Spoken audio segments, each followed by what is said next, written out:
Hello guys, today we will start with the protoplasm and the cytoplasm. Okay, so here cytoplasm क्या होता है? देखो, एक cell जो होता है हमारा, ठीक है, वो प्लाज्मा मेम्ब्रेन से डिलिमिटेड रहता है, मतलब आउटर इन्वायरमेंट से वो सेपरेटेड रहता है by the help of plasmalemma और द सेल मेम्ब्रेन। तो उसके अंदर का जो भी मटेरियल है is called as a cytoplasm. Cytoplasm के दो पार्ट्स रहते हैं, cytosol and the cytoplasmic structures. Cytosol को हम मैट्रिक्स भी कह सकते हैं। ओके, ये क्या है? एक कोलॉइडल ऑर्गेनिक फ्लूइड होता है जो कि प्लाज्मा मेम्ब्रेन के बाद में आता है, ठीक है। मतलब सबसे पहले plasma membrane, then inside we have the cytosol और द मैट्रिक्स, ठीक है। It is a aqueous portion of the cytoplasm, it fills all the spaces of the cell. मतलब सेल के अंदर जितनी भी स्पेस है वैक्यूल्स के अलावा, वो सब किससे फिल रहेगी? साइटोप्लाज्मिक मैट्रिक्स से रहेगी, या साइटोसोल जिसे हम कहते हैं, ठीक है। तो we can interchangeably use the term cytosol and the matrix.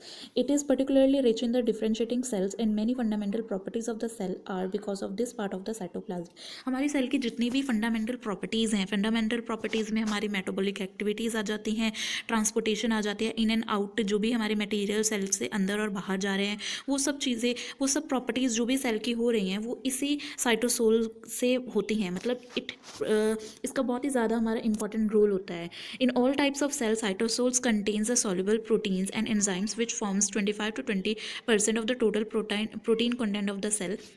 हमारे सेल का जो 20 to 25% प्रोटीन्स का जो हम कह सकते हैं कंटेंट है, वो साइटोसोल के अंदर ही रहता है, and these are soluble. Okay, ये जो सॉल्युबल एंजाइम्स होते हैं इधर मैट्रिक्स में प्रेजेंट होते हैं, जो कि हमारी डिफरेंट साइकिल्स, जो सेल साइकिल्स में डिफरेंट एंजाइम्स यूज़ हो रहे हैं, या फिर डिफरेंट मेटाबॉलिक एक्टिविटीज़ में जो एंजाइम्स यूज़ हो रहे हैं, वहाँ पे ये काम करते हैं। जैसे ग्लाइकोलाइसिस में काम कर रहे हैं, एक्टिवेशन ऑफ अमाइनो एसिड्स में वो काम करते हैं, जो कि प्रोटीन सिंथेसिस में बहुत ही ज़्यादा इंपॉर्टेंट रोल प्ले करते हैं।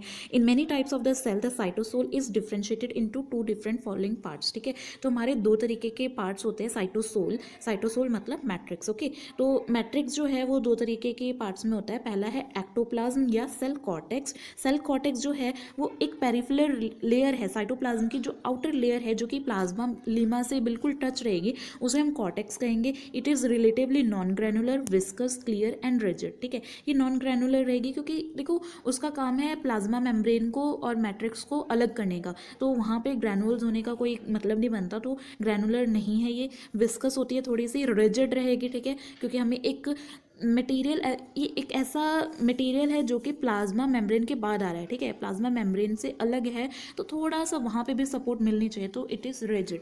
Then we have the endoplasm. Endoplasm क्या है? इनर पोर्शन है, साइटोसोल का जो इनर पोर्शन है, जहाँ पे ग्रैनुल्स प्रेजेंट रहते हैं, और ये थोड़ा सा लेस विस्कस रहता है। ओके, देन साइटोसोल जो है डिफरेंट सेल्स का, उसमें फिलामेंट्स, ट्यूब्स, फाइबर्स, ये सब चीज़ें रहती हैं जो कि सेल की शेप को और उसकी मोबिलिटी को मेंटेन करते हैं। Okay, collectively these protein structures और fibres are termed as a cytoskeleton, ठीक है। ये सब चीज़ें जो एक सेल में है, फिलामेंट्स, ट्यूब्स, फाइबर्स, इन सबको हम अगर कोलेक्टिवली कुछ कहना हो तो हम उन्हें साइटोस्केलेटन कहेंगे, ठीक है। तो रिसेंटली हमने देखा है कि साइटोप्लाज्म के अंदर 3 डायमेंशनल नेटवर्क बन जाता है इन फिलामेंट्स का, जिन्हें हम माइक्रोट्यूबुलर लैटिस कहते हैं। Okay, then we have the cytoplasmic structures. हमने पहला पार्ट देखा है साइटोप्लाज्म का, जिसे हमने साइटोसोल कहा। Then now we have the second part, that is cytoplasmic structures. Cytoplasmic matrix के अंदर non living and living structures रहते हैं, ठीक है। The non living structures are called the paraplasm or inclusions, while the living structures are membrane bounded are called the organoids or the organelles, ठीक है। जो living part है उसे हम ऑर्गेनेलिस कहेंगे, और जो नॉन लिविंग पार्ट है उसे हम पैराप्लाज्म कहेंगे, या फिर इंक्लूजन।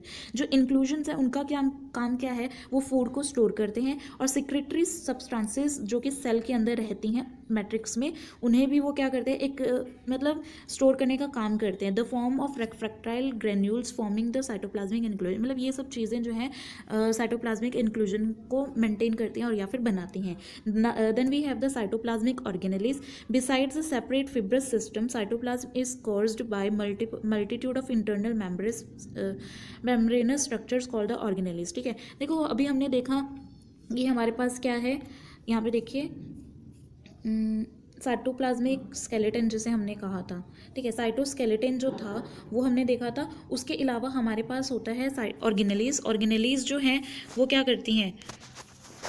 वो हमें जो भी डिफरेंट डिफरेंट हमें वर्क करने हैं सेल के, वो उसको करने के लिए हेल्प करते हैं। Okay, then for example mitochondria वगैरह ये सब चीज़ें। Then we have the protoplasm. Protoplasm क्या है? लिविंग कोलाइडल सेमी फ्लूइड होता है जो कि चेंज करता रहता है, उसकी कंसिस्टेंसी सिमिलर नहीं रहती है, वो चेंज करता रहता है, ठीक है। The term protoplasm is coined by the Purkinje for the living substances universally present in the cell, ठीक है। प्रोटोप्लाज्म जो है वो सारी सेल्स में प्रेजेंट होता है। Protoplasm with non living inclusions excluding cell wall is called the protoplasm, ठीक है। अगर हम प्रोटोप्लाज्म में से नॉन लिविंग इंक्लूजन्स को हटा दें तो जो बाकी चीज़ हमारे पास रह जाती है उसे हम प्रोटोप्लास्ट कहते हैं, ठीक है।